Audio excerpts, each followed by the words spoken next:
The private recording arrived just before noon, and in less than 30 seconds, the 20 years I thought I understood about my marriage collapsed into something I could barely recognize. I wasn't searching for proof. I wasn't suspicious. I wasn't preparing for betrayal. I was simply organizing invoices in my office when my phone buzzed with an unknown number. The message contained only one sentence: "You deserve to know who your husband really is." Beneath it was a video. My hands trembled as I pressed play. I expected another scam, another prank, another mistake. Instead, I watched my husband smiling in a hotel room he claimed he'd never visited, wrapping his arms around another woman while talking about how easy it had become to lie to me. Before the video ended, she looked directly into the camera and laughed. My heart didn't break because of what I saw. It broke because I realized that every promise, every comforting hug, every excuse about exhausting business trips had been rehearsed long before that recording ever reached me. If you believe kindness is stronger than revenge, forgiveness is stronger than hatred, and hope can still grow after heartbreak, please like this video, leave a comment, share it with someone who needs encouragement today, and subscribe to our channel. Every story shared in our community reminds someone that even the darkest chapter doesn't have to become the final page. My name is Meredith Holloway, and until that afternoon I believed I had one of those ordinary marriages people quietly admired. My husband, Grant Holloway, worked as a regional sales executive for a commercial equipment company. He traveled often, sometimes twice each month, always returning with airport coffee cups, duty-free chocolates, and stories about delayed flights and endless meetings. I owned a small accounting firm that had slowly grown through years of patience, honest work, and loyal clients. We weren't wealthy, but we lived comfortably in a bright suburban neighborhood surrounded by maple trees and families who waved every morning while walking their dogs. We had no children, something that had once caused us pain but eventually became a quiet acceptance. Instead, we built our lives around weekend hikes, Sunday breakfasts, community charity events, and dreams of retiring near the coast one day. Looking back, I can now see tiny cracks hidden beneath the polished surface of our marriage.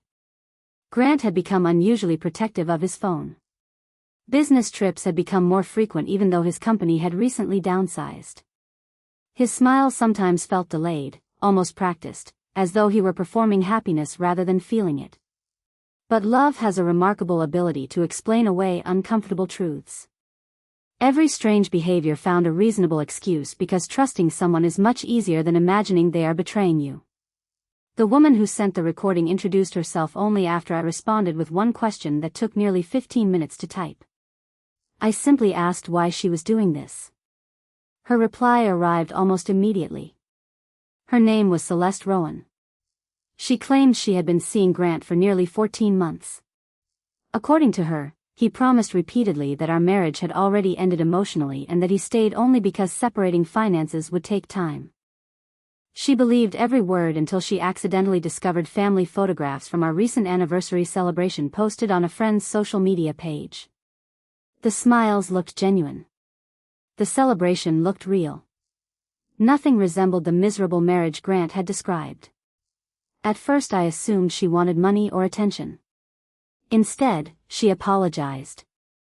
She admitted she had participated in destroying another woman's marriage without knowing the truth. She said guilt had become unbearable. She insisted she wasn't asking for forgiveness. She simply believed I deserved the truth before Grant continued lying to both of us. Her messages were detailed, consistent, and painfully believable. She included travel receipts matching dates Grant claimed to be attending conferences. She shared photographs taken during afternoon lunches in cities Grant supposedly never visited. There were hotel confirmations, restaurant reservations, and even copies of emails Grant had written promising they would begin a new life together before the end of the year. Every piece fit perfectly into places where my own memories suddenly felt incomplete. I spent the rest of the afternoon sitting motionless inside my office. Employees occasionally knocked to ask simple questions about payroll or tax forms. I answered automatically while trying to convince myself there had to be another explanation. Surely videos could be manipulated. Surely emails could be fabricated. Surely someone wanted to destroy my marriage for reasons I couldn't understand. Then I remembered something so small that it made my stomach twist. 3 months earlier, Grant returned from what he called a 3-day conference. His suitcase contained a hotel keycard from a city hundreds of miles away from where he claimed the conference had taken place. When I asked about it, he laughed and blamed the airline for mixing luggage during a security inspection. I believed him without another question. Now I wondered how many other lies I had accepted simply because I loved him. Instead of confronting Grant immediately, I made the most difficult decision of my life. I decided to remain silent. Not because I lacked courage. Because I needed certainty. Pain can make people impulsive. Betrayal demands immediate answers. But accountants survive by respecting evidence, not assumptions. My heart wanted to scream. My mind insisted on facts. Over the following week, I quietly gathered every financial document connected to our marriage. Since I had always handled our investments and tax records, nothing appeared unusual when I downloaded statements or reviewed account activity. What shocked me wasn't simply the affair. It was the money. Large transfers had disappeared over the previous year. Some payments were disguised as business expenses. Others appeared as consulting fees. Several thousands had quietly vanished into accounts I didn't recognize. Grant hadn't only betrayed my trust. He had been building another life using assets we created together. The realization hurt even more than the affair itself. Every overtime hour I spent helping clients. Every vacation we postponed to strengthen our savings. Every careful financial decision. He had been converting our future into gifts, luxury weekends, expensive jewelry, and promises made to another woman. One sunny afternoon, I drove to the address listed on one of the payment receipts. It wasn't a consulting office. It was an upscale apartment building overlooking a quiet river park. I remained inside my car for nearly an hour, watching residents come and go beneath bright afternoon sunlight. Children laughed near the fountain while cyclists passed along the riverside trail. Everything looked peaceful. Then Grant appeared. He wasn't wearing business attire. He wasn't carrying presentation folders. He walked out holding grocery bags while smiling at the same woman who had sent me the recording. She looked nothing like the villain I had imagined. Instead, she looked exhausted. She smiled weakly before noticing something across the street that made her expression change completely. Our eyes met. She recognized me immediately from the photographs Grant had shown her. For several long seconds neither of us moved. Then something unexpected happened. She slowly shook her head, as though silently apologizing again. Grant never noticed. He loaded groceries into her car, kissed her forehead in broad daylight, and drove away believing both women remained trapped inside the lies he carefully constructed. I didn't follow him. Instead, I parked several blocks away and cried harder than I ever had before. Not because my marriage had ended. Because I realized the person I trusted most had become someone I no longer recognized. The following morning, Celeste asked if I would meet her. Every instinct warned me against it. Yet another part of me knew the truth was waiting inside that conversation. We agreed to meet at a quiet botanical garden cafe shortly after lunch, surrounded by blooming flowers, families enjoying warm sunshine, and elderly couples sharing coffee beneath colorful umbrellas. She arrived early. She looked nervous, pale, and genuinely ashamed. The confidence she displayed inside the recording had disappeared completely. Without speaking much, she placed a thick envelope on the table. Inside were printed emails, photographs, handwritten notes, copies of expensive purchases, hotel invoices, and something I never expected to find. Grant had drafted divorce settlement ideas. Not official legal documents. Just personal notes. He had calculated exactly how much money he believed he could hide before filing for divorce. He estimated which investments I would probably overlook. He even wrote reminders to slowly move additional funds during future business trips. The man I loved hadn't simply fallen into temptation. He had planned my financial destruction with extraordinary patience. I stared at those handwritten pages while sunlight filtered gently through the cafe windows. My tears finally stopped. something else replaced them. Not hatred. Not revenge. Clarity. For the first time since opening that recording, I understood one thing with complete certainty. Grant believed he controlled every move on the board. He believed I would discover everything only after he had already secured the money, the apartment, and the future he wanted. He believed I would react emotionally. He never imagined I would remain completely silent while preparing a move he could never predict. And that was the moment my life stopped revolving around saving my marriage, and started revolving around saving myself. The following morning began with bright sunshine spilling across my kitchen floor, making everything appear deceptively ordinary. Birds gathered around the small feeder outside the dining room window, neighbors watered flower beds, and somewhere in the distance children laughed as they rode bicycles down the quiet street. The world looked exactly as it had the week before, yet I felt like a stranger walking through someone else's life. Grant sat across from me drinking coffee while casually discussing another business conference he claimed would begin in 2 days. His expression was relaxed, confident, even affectionate. He asked whether I wanted anything from the city he planned to visit. He smiled the same familiar smile that had once made me feel safe. I looked into his eyes and realized something heartbreaking. The man I had married no longer existed. In his place sat someone capable of lying without hesitation, someone who could calmly plan a future with another woman while asking me whether I preferred dark chocolate or milk chocolate from the airport gift shop. For the first time in 20 years, I smiled back without believing a single word he said. The envelope Celeste had given me remained locked inside my office drawer.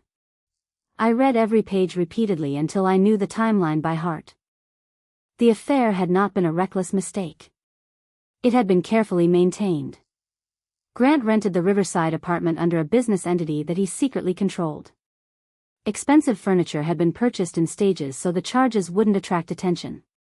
Jewelry, vacations, designer clothing, restaurant reservations, and furniture had all been paid from money quietly diverted from our shared investments. The financial deception stretched far beyond what I had imagined. Every discovery hurt, yet every document strengthened my determination not to react until everything was protected. Instead of confronting him, I contacted an attorney named Rosalind Mercer, a woman whose reputation for discretion and precision was known throughout the city. I requested the earliest afternoon appointment available. Sitting in her sunlit office, surrounded by shelves of thick legal books and framed certificates, I carefully placed every document on her desk. She spent nearly an hour reviewing bank statements, emails, handwritten notes, and photographs without interrupting. Only after reading the final page did she slowly remove her glasses and look directly at me. Her voice remained calm, but the seriousness in her expression said everything before she spoke. She explained that infidelity alone often complicated emotions more than legal outcomes, but financial concealment, asset transfers, and deliberate deception created an entirely different situation. She advised me not to reveal what I knew. Every hour Grant remained convinced I was unaware gave us valuable time to secure evidence and legally protect what belonged to me. Over the next several days my life became a performance worthy of an award I never wanted to win. Every breakfast, every afternoon phone call, every shared dinner required careful control over emotions that constantly threatened to overwhelm me. Grant kissed my forehead before leaving for work. He thanked me for handling household finances. He asked whether we should plan a vacation in autumn. Sometimes I caught myself studying his face, searching desperately for traces of the man I had once loved. Occasionally I thought I saw genuine kindness hidden beneath layers of dishonesty, but then I remembered the handwritten calculations estimating how much money he could steal before divorcing me. That memory erased every doubt. Rosalind worked quickly. Because many investment accounts had originally been established under my management before our marriage expanded financially, several could legally be protected while the investigation continued. We carefully documented every suspicious transaction. We created complete copies of every account statement. We requested historical records stretching back several years. The deeper we searched, the more disturbing the picture became. Grant had opened shell companies, redirected consulting payments, and disguised luxury spending as legitimate business expenses. It wasn't merely an affair anymore. It was systematic betrayal. One warm afternoon Celeste requested another meeting. This time we met in a public park overlooking a lake where families spread picnic blankets across bright green grass. She looked noticeably thinner than before. Dark circles surrounded her eyes, and the cheerful confidence visible in older photographs had completely disappeared. She admitted Grant had become increasingly impatient during recent weeks. He insisted their future together depended on one final financial arrangement before he could leave his unhappy marriage forever. Hearing those words made my stomach tighten. He was still feeding her the same lies while quietly preparing to abandon both of us the moment it benefited him. Something unexpected happened during that meeting. Instead of discussing Grant, Celeste began speaking about herself. She confessed that she had recently ended her own relationship before meeting him because she believed she deserved honesty after years of emotional disappointment. She admitted she ignored warning signs because Grant always seemed compassionate, attentive, and patient. He remembered birthdays, encouraged her career, and volunteered at local charity events. The version of Grant she knew sounded remarkably similar to the man I had married years earlier. She hadn't stolen a happy husband. She had been manipulated by a man skilled at creating different realities for different people. Listening to her transformed something inside me. The anger I initially directed toward her slowly dissolved. We had both trusted someone who carefully shaped every conversation to maintain control. She wasn't my enemy. Neither of us had truly known the man standing between us. Meanwhile, Grant continued preparing for another so-called business trip.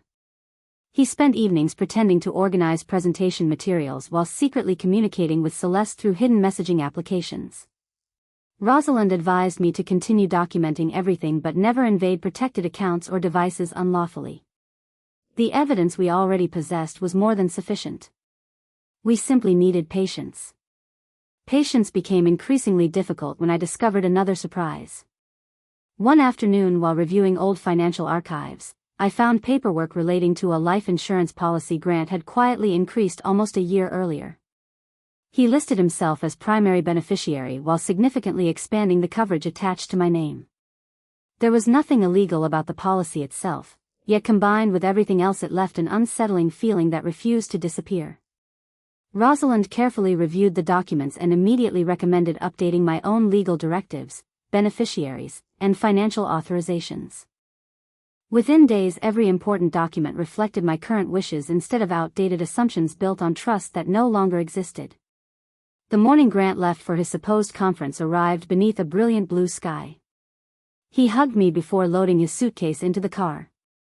He reminded me that phone reception might be poor during meetings. He promised to call every afternoon.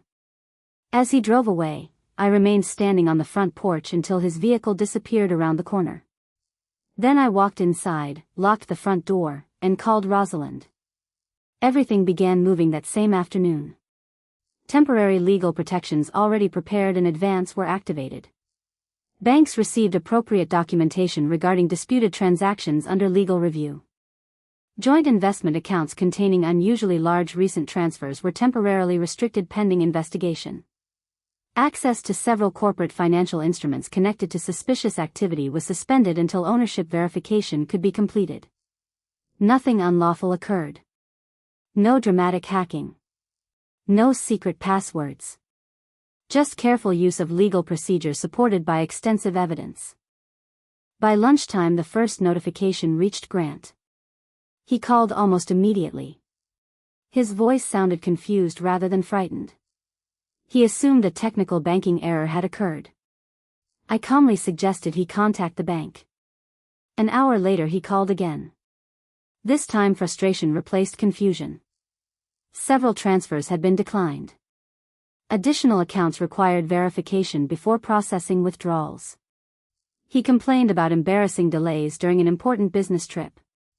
I apologized sympathetically while quietly looking at the thick evidence file resting on my dining table. What Grant didn't know was that Rosalind had also filed preservation requests preventing destruction of financial records connected to the investigation. Every attempt to move additional money now created an electronic trail. Late that afternoon another unexpected message arrived from Celeste. Grant had shown up at the apartment furious. He accused banks of incompetence. He blamed accountants. He blamed technology. He blamed everyone except himself. According to her, he spent nearly an hour making frantic phone calls before suddenly asking whether she could temporarily lend him money until the situation was resolved. That single request changed everything for her. The successful executive who constantly claimed to be financially secure suddenly needed help because he could no longer access funds he insisted were entirely his. For the first time, she began questioning every story he had ever told. The following afternoon Grant returned home unexpectedly instead of completing his trip. He walked through the front door carrying the same suitcase he had left with only 24 hours earlier. His shirt was wrinkled. His smile had vanished. He looked exhausted. He immediately began talking about frozen accounts, administrative mistakes, incompetent banking systems, and frustrating legal reviews. I listened quietly without interrupting. When he finally stopped speaking, he asked whether I had noticed anything unusual while managing household finances. I answered honestly. I told him I had noticed many unusual things. For a brief second something flickered across his face. Not guilt. Fear. He studied my expression carefully, searching for clues. Then he asked the question he probably regretted the moment it left his mouth. He asked whether anyone had contacted me recently. I smiled gently and replied that sometimes the truth has a remarkable way of introducing itself. His shoulders stiffened.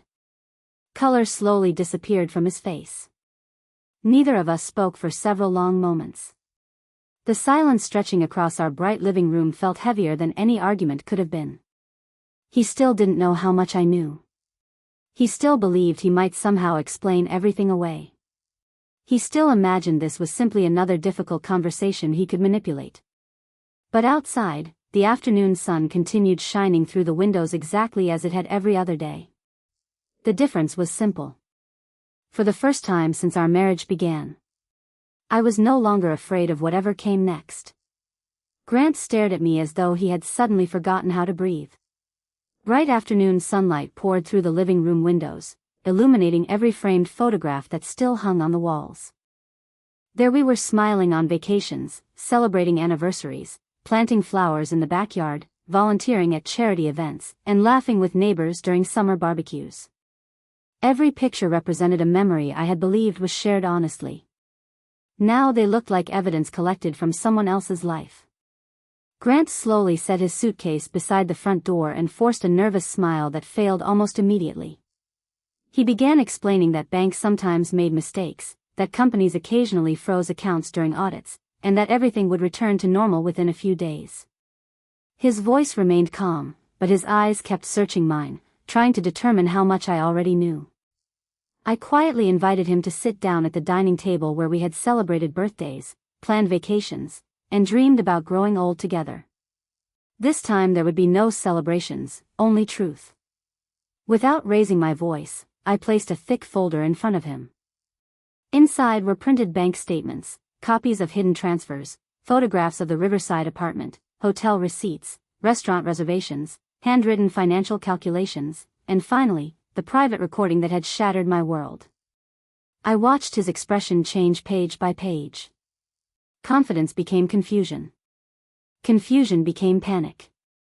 Panic slowly turned into the silent realization that every carefully constructed lie had finally collapsed. He opened his mouth several times as though searching for an explanation, but every excuse died before becoming words. There simply wasn't a version of reality capable of explaining away months of deception. Grant eventually admitted the affair. He insisted it had started as a mistake that became impossible to end. He claimed he never intended to hurt me. He said he still loved me despite everything that had happened. Those words landed with astonishing emptiness because love without honesty had become meaningless. I listened patiently until he finished speaking, then asked only one question. I wanted to know why he secretly moved our money while promising another woman a future built with assets we had earned together. That question seemed to wound him more deeply than anything else. Tears finally filled his eyes, yet they arrived too late. He confessed that greed had slowly replaced gratitude.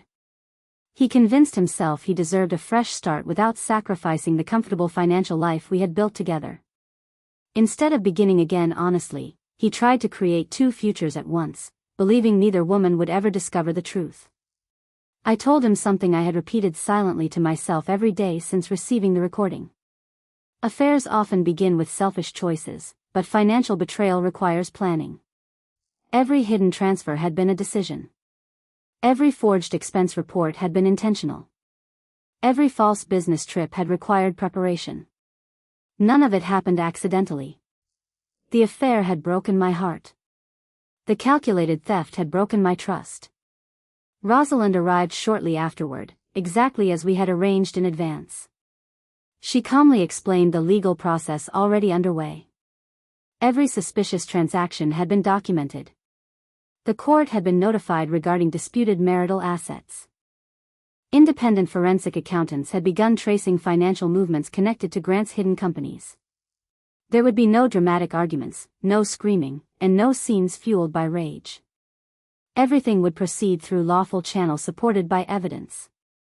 Watching Grant realize that careful planning had replaced emotional revenge became one of the quietest yet most powerful moments of my life. He had expected tears, pleading, perhaps even forgiveness offered too quickly. He never expected preparation. Over the following weeks, life moved forward beneath countless bright afternoons. Lawyers exchanged documents. Financial investigators completed reports. Hidden accounts were uncovered one after another. Nearly every significant transfer Grant believed impossible to trace eventually resurfaced through meticulous accounting records. Much of the money was successfully recovered because legal action had begun before additional assets disappeared. The apartment lease, luxury purchases, and business entities all became pieces of a larger pattern that was impossible to deny. Celeste cooperated fully throughout the investigation. She voluntarily provided emails, receipts, travel schedules, and additional evidence that clarified the complete timeline. She received nothing financially from helping me. She asked for nothing except the opportunity to correct the damage she unknowingly helped create.